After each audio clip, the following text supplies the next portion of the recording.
School is just around the corner, which means you're going to have less time to cube. So today I'm going to be telling you guys 5 things every cuber should do before going back to school. The first thing is you should get one last big cubing session in for whatever event you like the most. Say I like 7x7 the most. I don't. I would be a psychopath for that.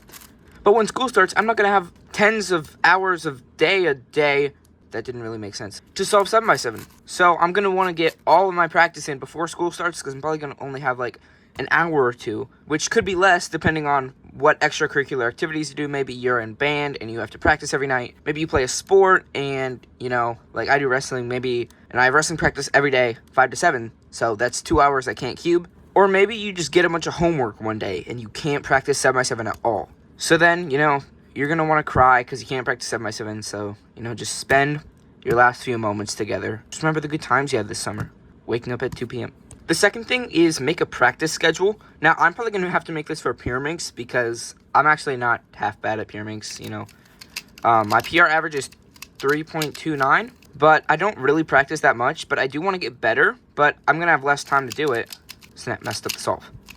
So I'm going to need to make a practice schedule so I can keep getting better at pyraminx, maybe move up the rankings, get some more podiums, get some better averages in singles. So making a practice schedule for your favorite event or just any event, you know, say today I'm going to do from 6:30 to 7, I'm going to just do some 3x3 solves, you know, try to get a good average of 5. Because when school starts, you're not going to have a bunch of time to practice. Having a practice schedule already made will just make things a lot easier. The third thing is to prepare your cubing setup. My setup, it's pretty much just all cubing right now. But when school starts, you know, I'm going to need to lock in and do my homework.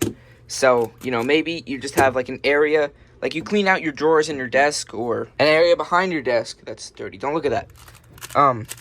To put out your cubes when you need to lock in on your homework, you know, you just don't just throw them on the floor because that's not too good for them. I do it all the time though. Subscribe!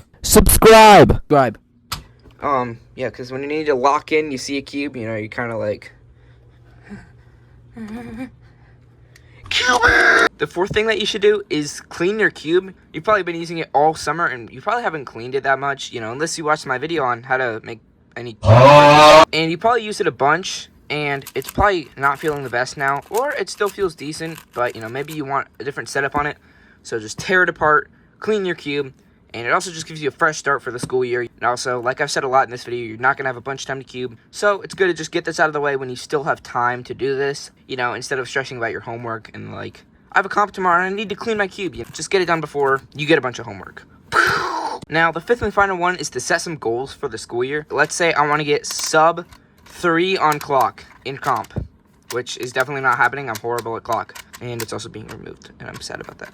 But maybe this could be like, get a new PB single before the school year is over. Go to 3 competitions in the first semester, which you can't really control how many comps you go to, but make a cubing friend, you know, because many cubers are lonely and they don't have friends, which is super sad. But just set some goals, because, you know, that will probably make cubing more fun when you have time to do it. After you made your practice schedule, yeah, I can't really think of anything else besides making your practice schedule. So make your practice schedule and have some goals with that, and make your practice schedule around your goals. So guys, yeah, do that. And I am aware that some of you guys have already started school. Like, this video is going to be posted on August 8th, I think, and I go back on the 7th for a 2-hour day. And some of you guys don't have school for like another month or two. Like, one guy in my live stream chat said he doesn't start school until October. Some of you guys don't start until September, but some of you guys have already started like August 1st. That's like, you guys probably started somewhere around there. Like my friend, he had to go to school on Wednesday the 5th. So yeah, if you've already gone back to school, you know, you probably don't have a bunch of homework yet, so you still have time to do these things. And, you know, if you're not going back to school yet, like if you're going back in September or October, just watch this video again, like a week before you go back to school, so you can remember what to do. Bye, guys!